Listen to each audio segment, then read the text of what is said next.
Welcome to the Hope a Thing, a Native American podcast, where we will be discussing how to create generational wealth for you and your family. I am Melissa Atkins, the Training and Development Coordinator for the Native Learning Center. Today on the show, we are excited to have Michelle Meza, two-time international best-selling author, speaker, certified mindset coach, marketing strategist, and CEO of Lexi Coaching and Consulting LLC. Welcome back, Michelle. I know you've been on the show a couple of times. So thank you so much for coming back. Would you like to tell us a little bit about yourself before we jump in? Yes, thank you so much for having me again. I just love getting on here and talking about passionate things. I have been I'm a serial entrepreneur. I love business, everything business. I have several projects going on. I've been a private consultant since 2010. I am also a certified business coach. So if anyone needs any business coaching, about half of my clients are startups. So, we go from concept on a napkin, some notes on a scribble on a napkin, into a full functioning business. And then I work with you to grow and scale your business to 6 figures. And I do everything digital marketing. A lot of people don't realize exactly what all I do. I don't really talk about the marketing side much, but I have a full service digital marketing agency. So I do everything: storytelling, content creation, sales funnels, Shopify stores. I just recently had that. I've had an influx of requests, and so I decided to bring that back. I used to do web design a few years ago, but when I rebranded my business over COVID, a lot of my team went different avenues, different ways, and so I was like, okay, I am not going to offer this again. But then people keep asking me, so definitely growing my team. By the way, if I'm looking for part-time commission sales and a video person, video media. So if that is your thing, please reach out to me. Alrighty, well, let's jump in. And just a forewarning for those of you listening in, this podcast is a little bit different. We're gonna actually be talking about one of Michelle Meza's webinars that she did for us on financial wellness, how to create generational wealth for you and your family. So if you haven't seen the webinar, please check it out. And let's just jump in. Our first question is all generational wealth inherited? Oh, that is the $1 million question, right? A lot of people, when they don't understand the word wealth, people don't really have a full understanding of it. A lot of people assume it's like inherited, passed down, and only the inherited people can get it. But actually, generational wealth can start with you and from the ground up. So no, not all of it is inherited. Generational wealth is not only for rich people. It's not only for the rich. So what generational wealth is wealth or assets that are passed down from generation to the next. Typically, it's parent passed down to the child.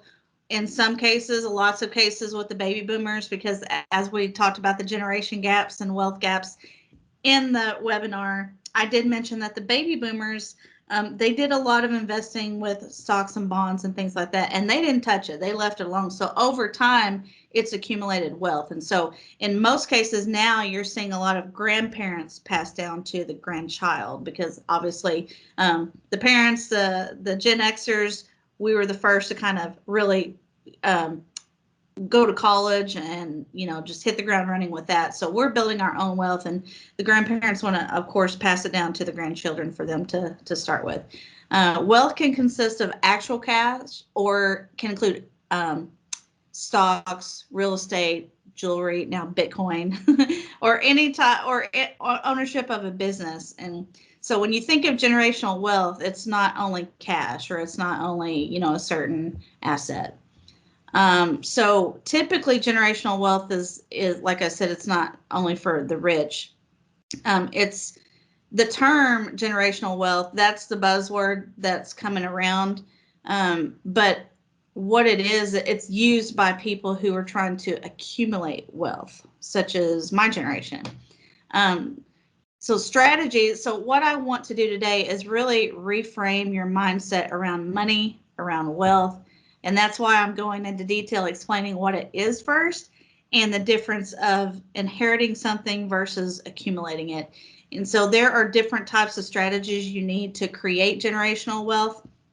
And that can start from your higher education. That can start from white collar jobs. That can include global travel, money management skills. That is an asset. So don't sell yourself short. Get in there, get educated. Education is everything. And then estate planning. Well, that was a very good question. What is the role of estate planning and generational wealth management?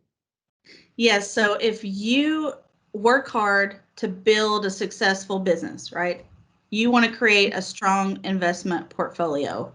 And in that portfolio, you accumulate valuable assets. So you want to make sure that your hard work is protected. And so what most people do to really protect that portfolio is to put it in a trust. And I know last podcast, we had mentioned the difference between wills and trusts and all of that. And so the trusts are more related to your wealth building and protection. And you want to make sure that you have a strategic estate plan in place. Now, again, I do want to make a disclaimer. I am not an attorney. I do partner with a company. One of the services I offer is prepaid legal services. So I can get you access to attorneys who specialize in this. And I can help you with like just generating a plan based on my experience. But again, I can't give legal advice. So the key to a strategic estate plan is to think of legacies, like leaving a legacy. What legacy? So the first question that I ask people is, what type of legacy do you want to leave? And that really gets you thinking, and it reframes your mind and gets you into that wealth building mindset to think, okay, yeah, what do I want to do? And for me personally, my goal is to build up to 3 generations. So that includes my children, my grandchildren, and great grandchildren. And some people build up to 7 generations. You know, there's, as they say, there's multiple ways to skin a cat. Okay, so how do I start building generational wealth? Great question. So I want to share my experience and give you a real life example of what I've done. And a lot of people think it takes a whole lot, like you have to wait until you get these large real estate assets or lots of land or lots of stocks and investments and stuff like that. But that is simply not true. And how I did it is I created a strategy with what I had at the time. And, you know, what I had at the time was, of course, a house. And I also acquired some of my family's land, an allotment that was stolen from us. My mom worked so hard up until she passed just to try to fight for it. So I'm working on actually getting part of that back. And so I continued. She passed the torch.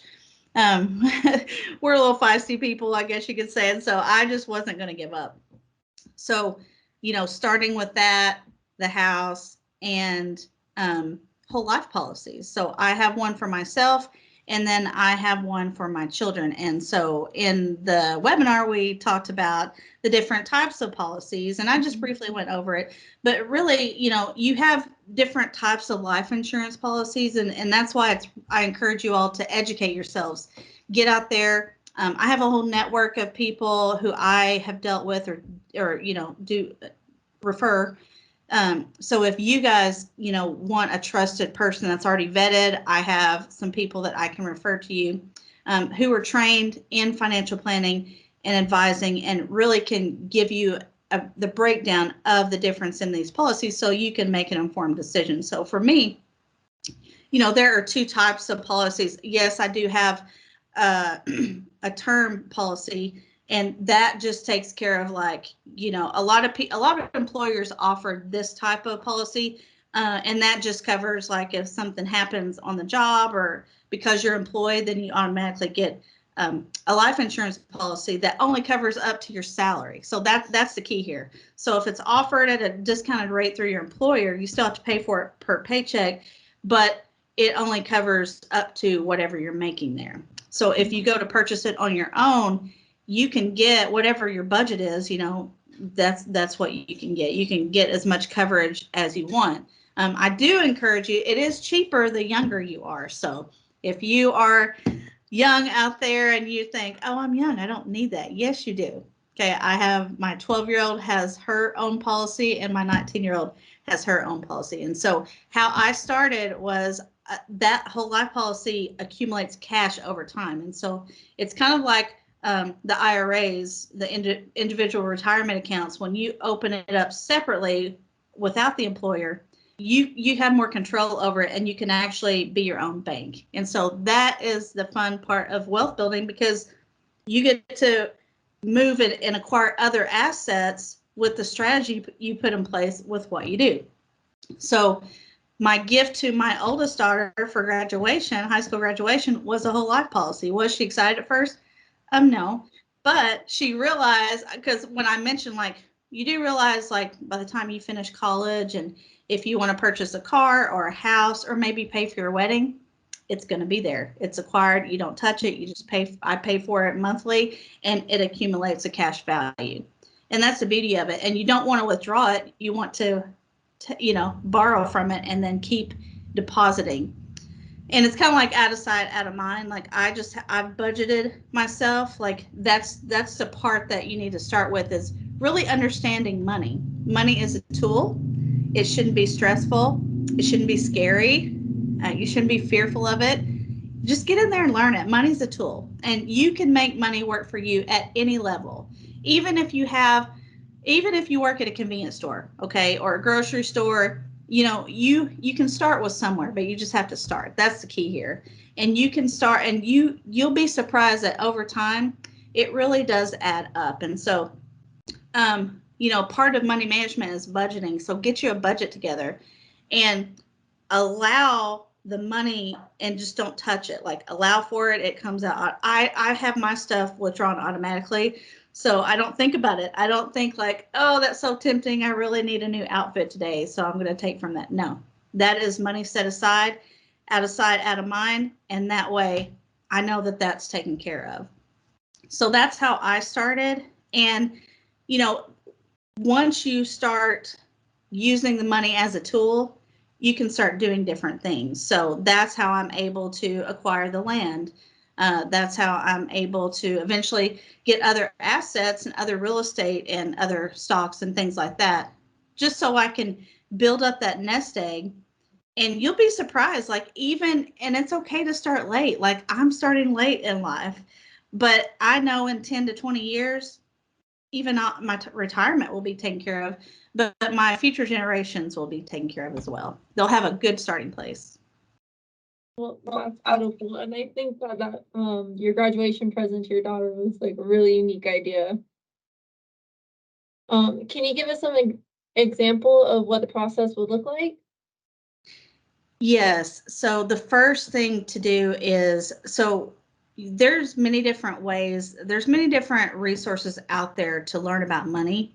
At the time, my tribe offered a program, offered Financial Peace University by Dave Ramsey.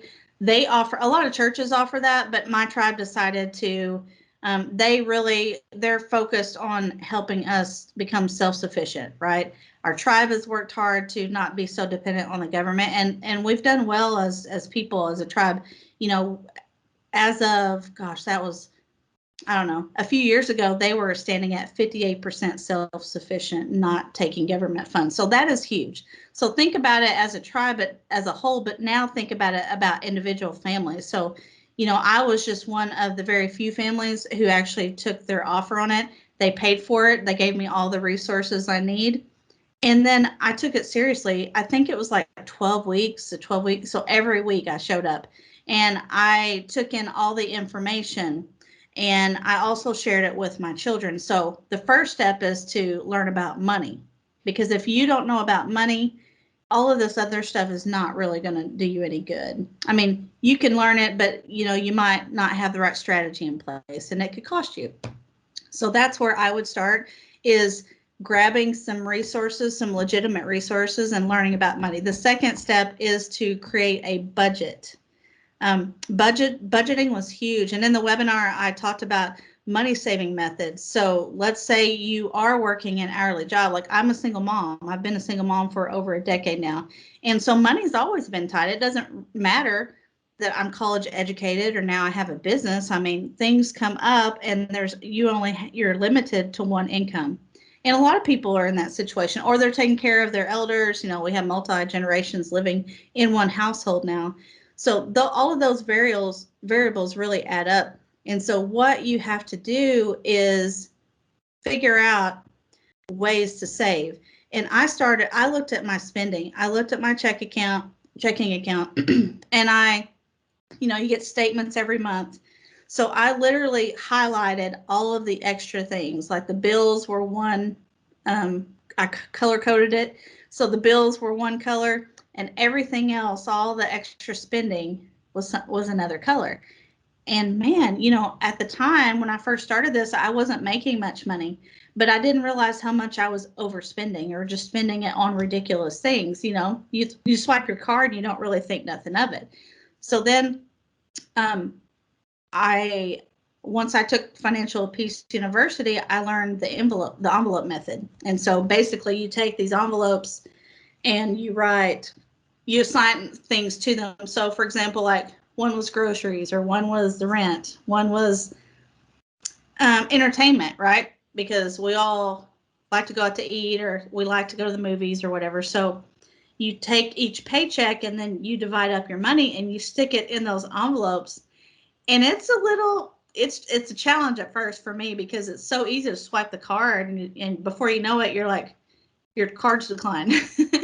But with cash, that really changed my life. It really opened my eyes, because I guess I wasn't conscious about what I was spending, and I was wondering why I was just trying to make ends meet all the time.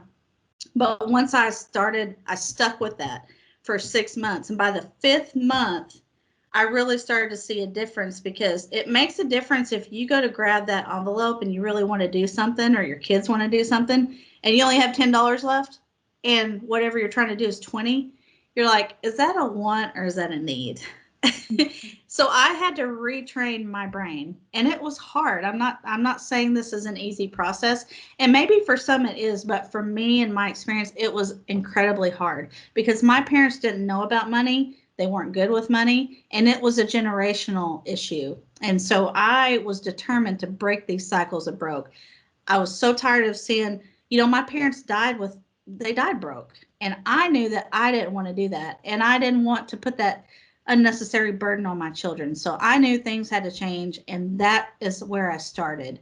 So once you implement those money saving methods, I had a lot of debt from my divorce. Most of it was not mine, but the courts can issue it in the decree saying, he has to pay it, but they're not going to enforce it. And I just got tired of fighting. So I just worked hard. I buckled down, and I did another method through Dave Ramsey, and that's called the debt snowball method.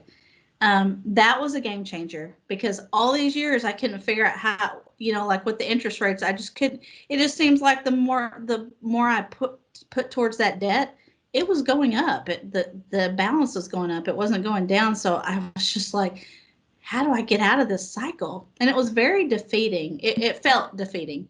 But once I took control of that and I used that debt snowball method, I just stuck with it.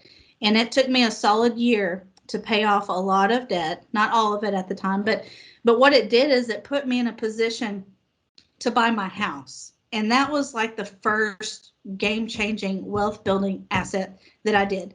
It took me 8 years to save for my first home. Yes, yeah. But I did it. And that's, if I can do it, other people can do it.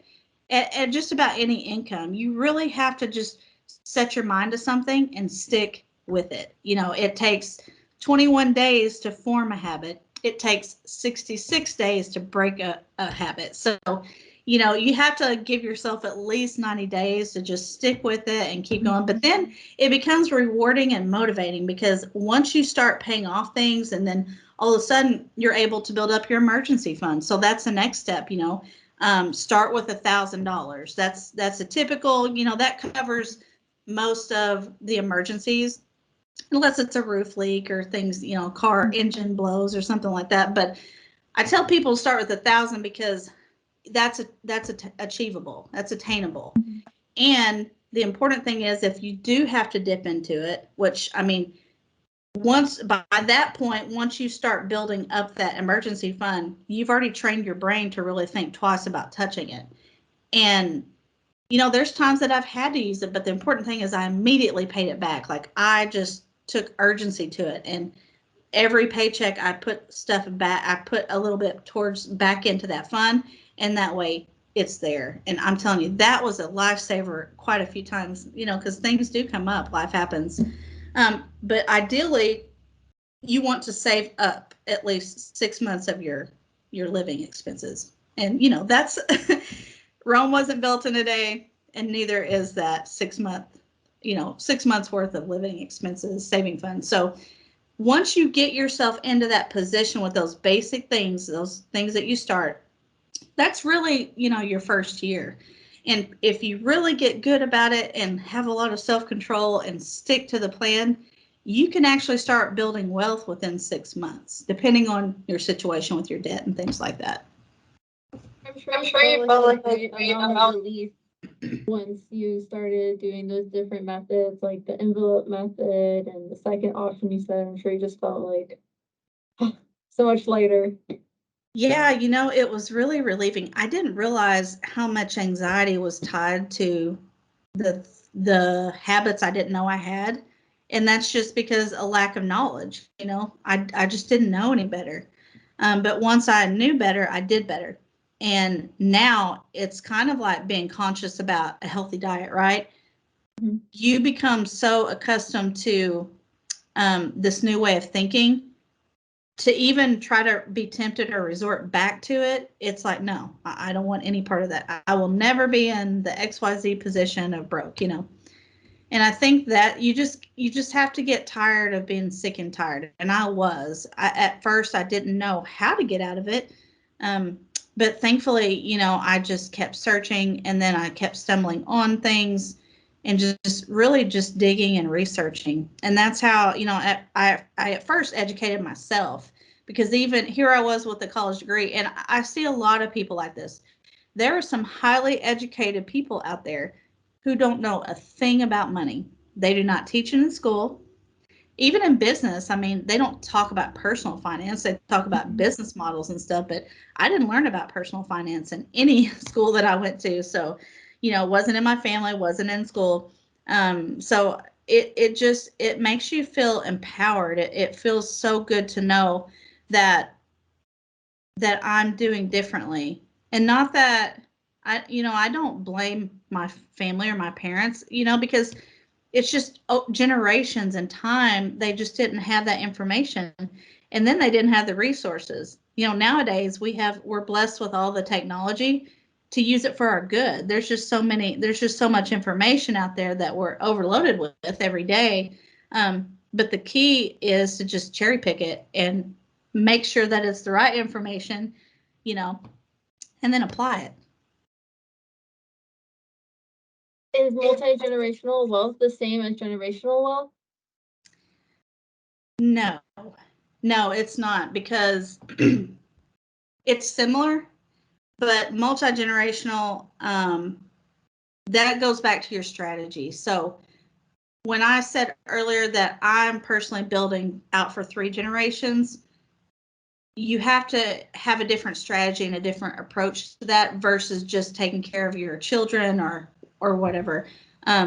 So, for example, I am in the process of setting up a couple trusts. And so what that means is at a certain age, you know, I'm putting in a little bit for my grandchildren in a small trust. And so when they become, I think the first draw is like at 18. So that, you know, they can either go to trade school, they can go to college, but that is delegated and allocated only for education. And then, you know, when they turn 21, they get the remaining funds. And so that's kind of, it's almost like legacy building, you know, so it's similar, but it's really not the same, because generational wealth is just setting things up for your children, versus multi-generational, you're thinking about future generations. So it's structured and a little differently. Well, thank you so much for explaining the difference to me. Is there any way that people can reach you, and like how can they ask you questions if they have more? Yes, so you can reach me at Luxi Consulting, and that's LUKSI consulting.com. You can email me at Michelle with one L, at luxiconsulting.com. You can find me on social media. And yes, please reach out if you need help, if you need strategies, if you need business coaching, mindset coaching, whatever you need. If you need access to prepaid legal services, please reach out to me. I want to be able to help you. Well, thank you so much for another great episode. Greatly appreciate it. And like we said earlier, today's podcast is based on the webinar. So by all means, please go watch Financial Wellness, How to Create Generational Wealth for You and Your Family. That brings us to the end of this episode. Thanks to Michelle Meza for joining us today. We hope you enjoyed the episode. As always, thanks for listening to the Hope of Thing, a Native American podcast. If you enjoy our show, please rate and review us on Apple Podcasts, Spotify, and Google Podcasts. Also, visit our website, www.nativelearningcenter.com, to find information on upcoming webinars and virtual trainings. Be sure to come back for more content. Thank you again, Michelle. Greatly appreciate it. Thanks for having me.